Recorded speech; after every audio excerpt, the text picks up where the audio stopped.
lagi ngapain nih? Jadi kami di sini lagi meneliti objek-objek yang berbentuk lingkaran. Kalian tahu nggak sih apa itu lingkaran? Nah, jadi lingkaran adalah sebuah kumpulan dari titik-titik di bidang datar dan berjarak sama satu sama lain. Titik-titik tersebutlah yang disebut dengan pusat lingkaran. Jika titik-titik tersebut dihubungkan satu sama lain, maka terbentuklah sebuah lengkungan yang tidak berujung. Titik pusat lingkaran adalah titik yang berjarak satu titik lingkaran ke titik lingkaran lainnya. Kalau jaring-jaring adalah garis lurus yang menghubungkan satu titik lingkaran ke pusat lingkaran. Ketiga, diameter.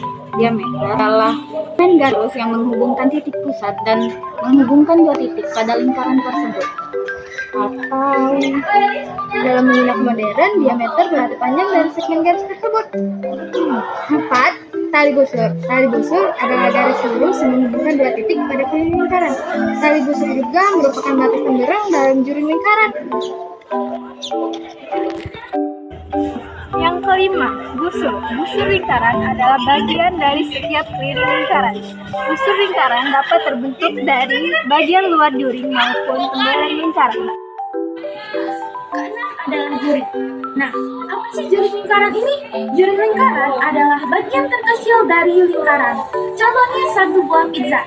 Potongan pizza yang berbentuk segitiga dapat disebut sebagai juri. Juri lingkaran dibentuk oleh dua buah keliling lingkaran yang menghubungkan dengan garis lurus ke pusat lingkaran.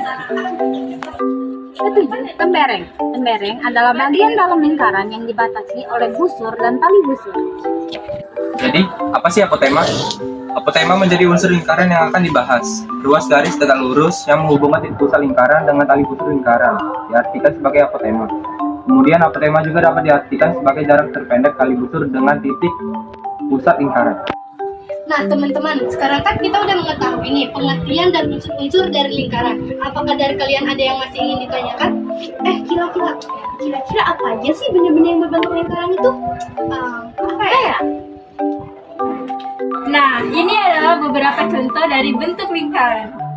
Yang pertama, tutup botol. Yang kedua, koin. Halo guys! Nah, kacamata juga termasuk lingkaran. Itu juga lingkaran.